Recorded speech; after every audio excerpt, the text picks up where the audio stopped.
Hi everyone, it's Dr. Ramani and welcome back to part 3 of this episode on covert narcissism. So far you have a good sense of sort of what it looks like, how it might play out in a partner, a family member, or even in the workplace, and sort of some of the sort of passive manipulative techniques that happen that often play more on things like guilt.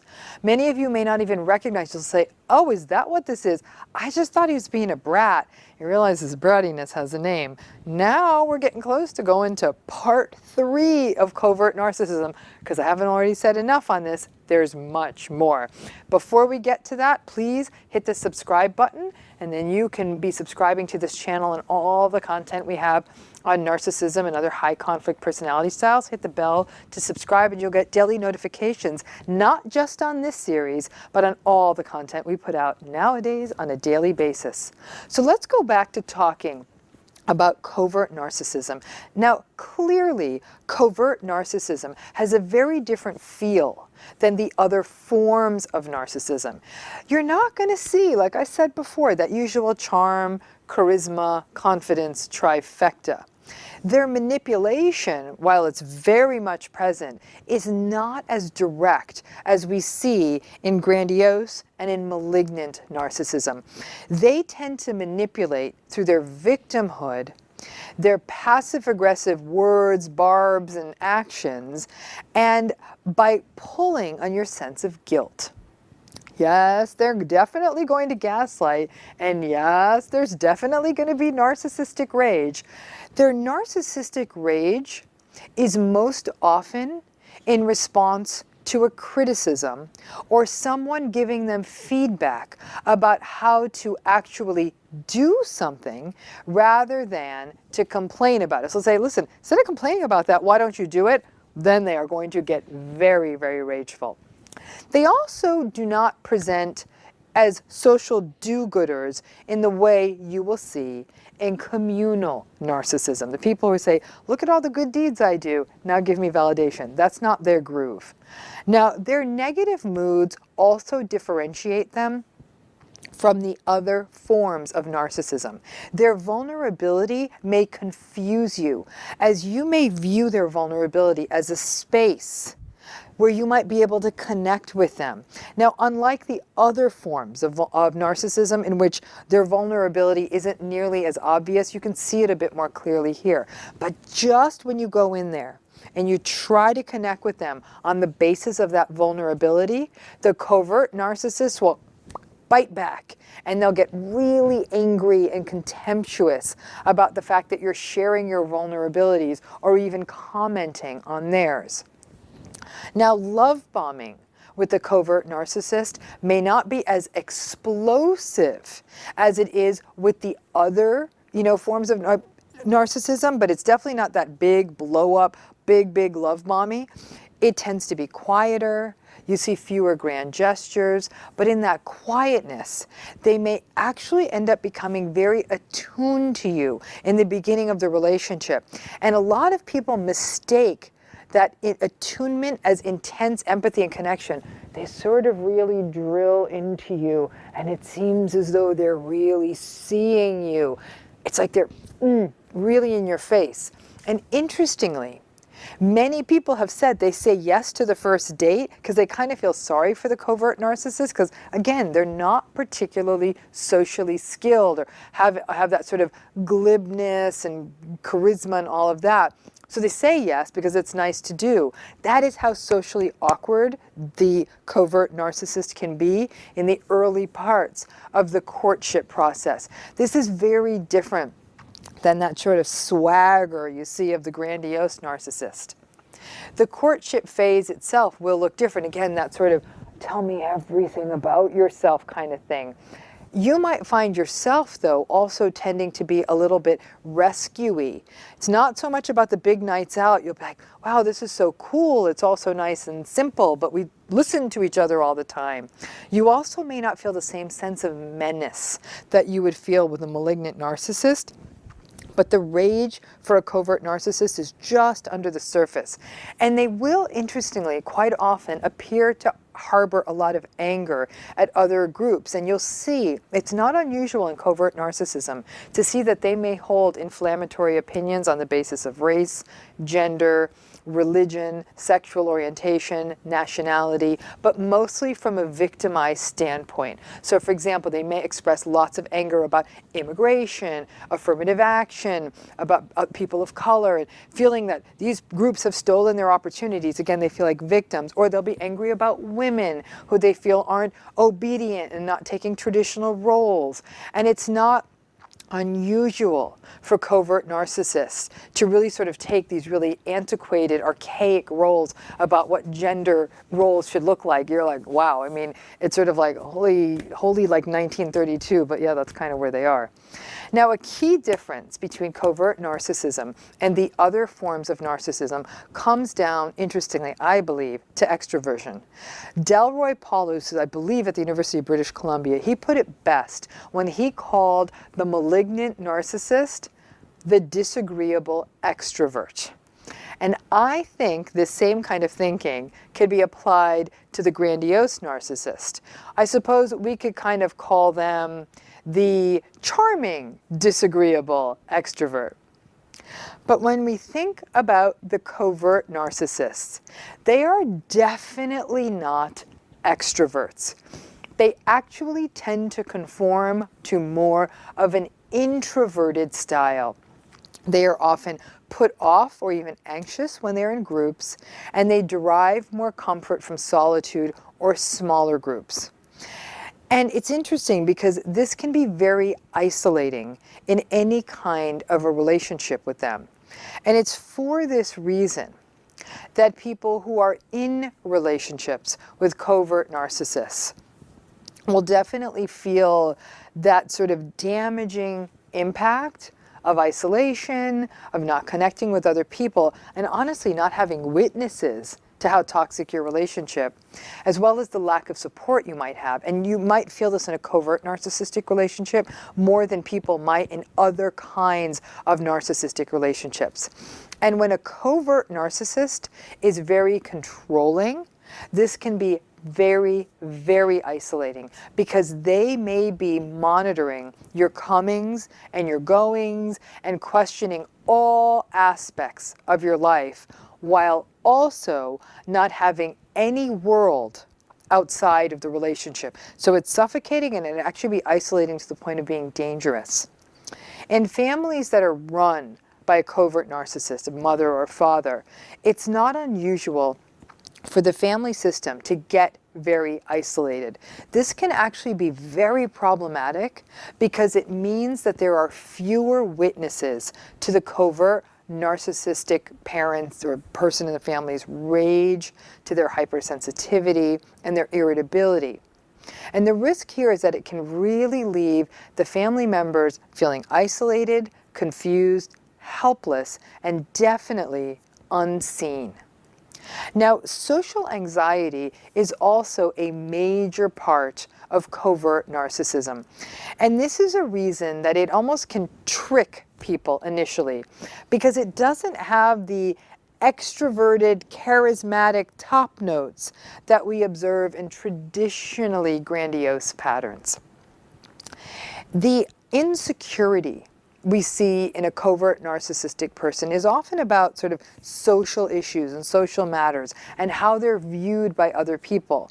So they can be very socially clumsy. And as a result, obviously, because they're so uncomfortable, they may avoid social settings or just be more reticent or shy or avoidant or just hold back in those kinds of settings. And that can definitely throw you off the trail initially in these relationships, because this is not the person who's sort of holding court, is the raconteur in the middle of the party that's charming everyone and telling stories and everybody's paying attention to them. They're the ones who look a little bit angry and brooding in the corner of the party. And the social anxiety is a chronic fixture, but it's manifested in any kind of a relationship with a covert narcissist as a contemptuous disregard for other people. So they'll write off social gatherings and parties and events as just being a stupid waste of time full of stupid people. So they're sort of having this defensive reaction formation like, oh, who wants to be at that stupid party? It is defensive because they're just not comfortable with them, so it's just easier to criticize these parties. Now, this is different than traditional social anxiety. In people who are socially anxious, just socially anxious, but who are not covert narcissists, what we see is that socially anxious people tend to avoid social situations, or they endure social situations with tremendous discomfort. But a person who is socially anxious will not dismiss those social situations contemptuously. They may do their best to hide their discomfort, and you might even look at them and see that they are nervous, but they don't behave in a way that we would consider mean. That's different than the covert narcissist, who will be spouting all kinds of judgmental and mean-spirited comments about a situation.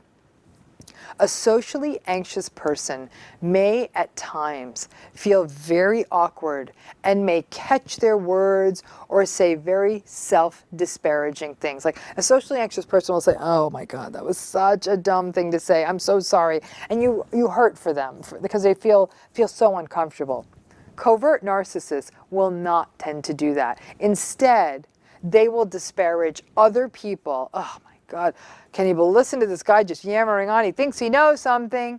And they're definitely not likely to apologize for any of their social transgressions. Now, the covert narcissistic pattern can have a very toxic impact on you. Even from the beginning of the relationship, it is not uplifting to be with a covert narcissist because their negative mood states are so prominent.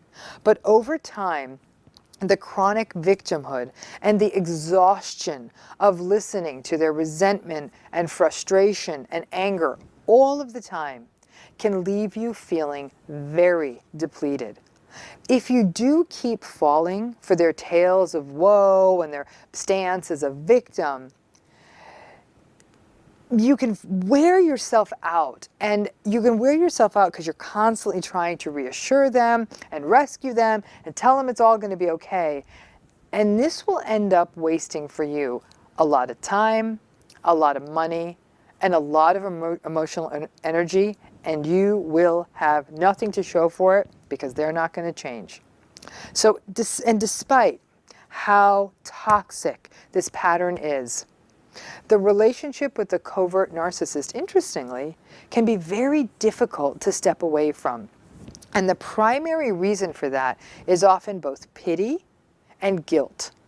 For many of you, you got into this relationship or you stay in this relationship because you felt bad for them. You see their sadness or their anxiety and the fact that life, according to them, didn't go the way they wanted, so you may even feel guilty. You want and wanted to fix it for them. And you may even see some of your hurts, heartbreaks, and disappointments in them. You might think, gosh, if someone had just been nice to me, it might have turned around for me too.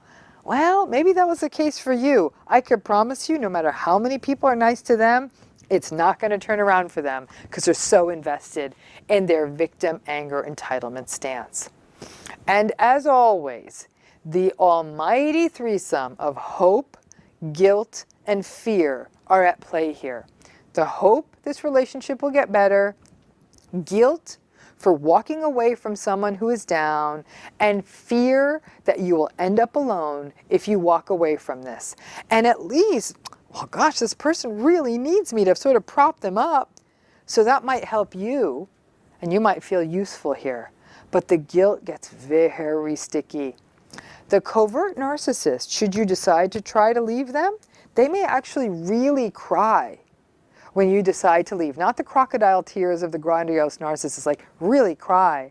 And they'll say quite sadly that they don't think that they will be able to find someone else. The guilt then pulls you in.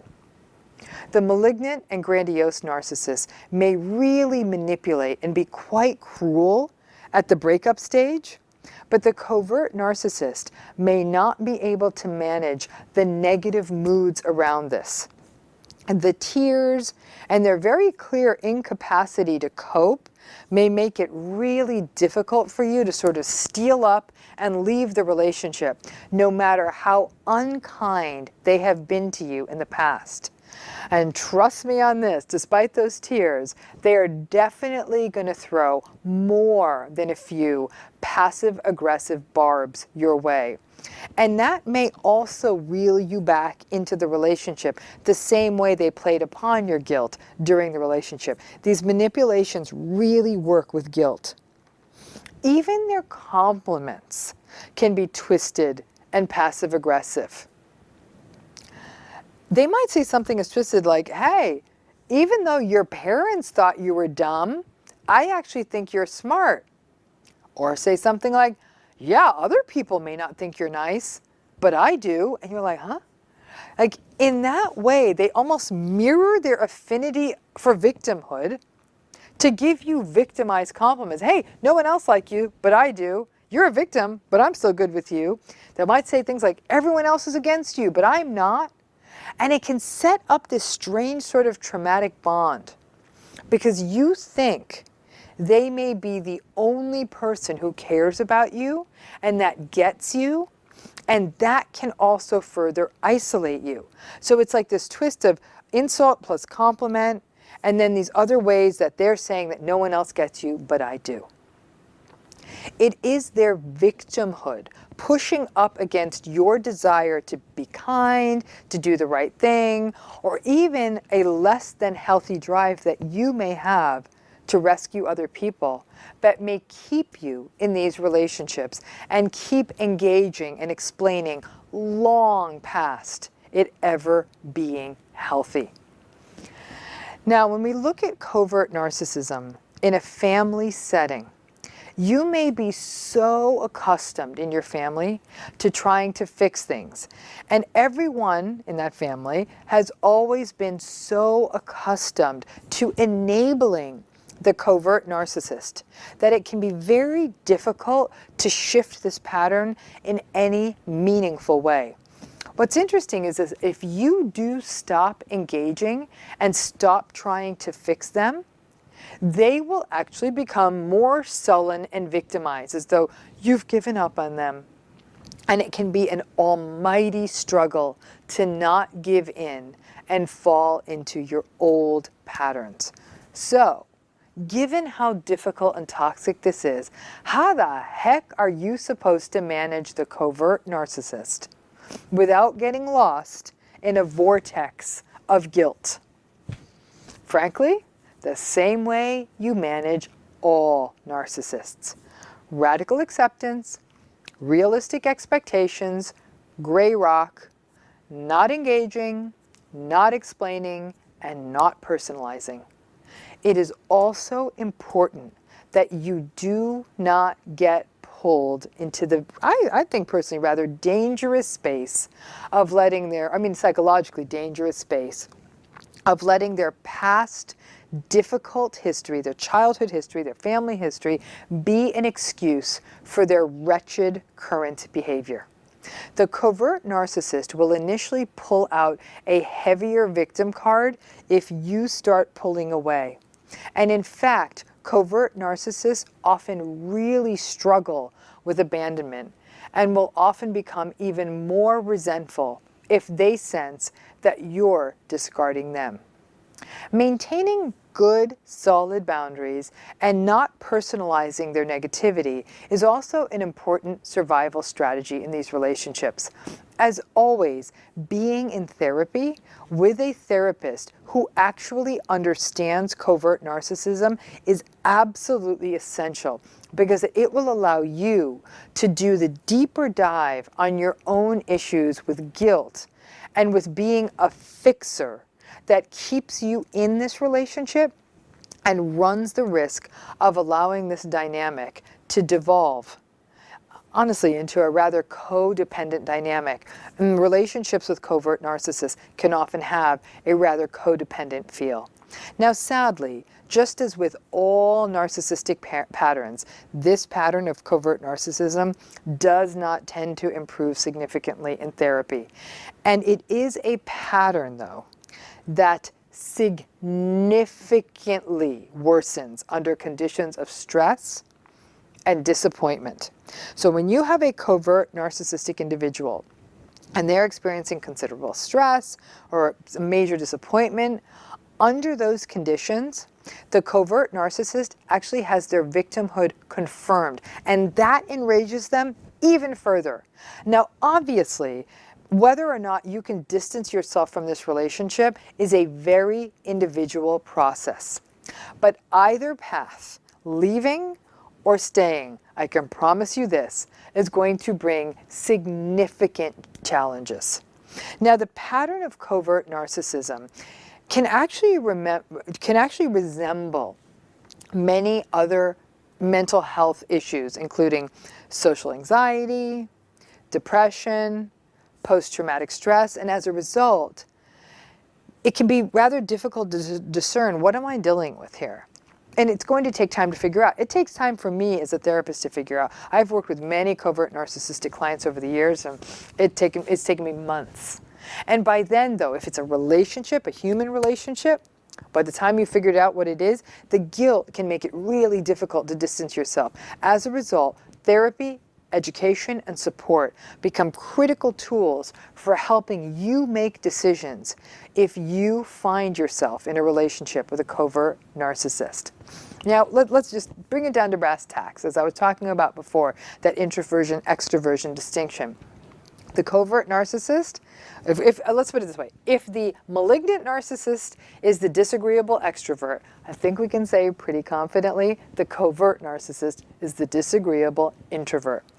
This pattern of covert narcissism is one that has actually raised so many questions on my YouTube channel and social media, and so I do hope that this 3-part episode on covert narcissism has really clarified what this is, how it affects you, why we get confused about it, the manipulative power of guilt in these relationships. It's a sticky one, and it is, especially if this is your parent, this is something that can probably be one of the main explanations for why guilt is such a powerful motivator for you. You can understand now how a person can go from having a covert narcissistic, guilt-inducing parent right into a covert narcissistic adult relationship.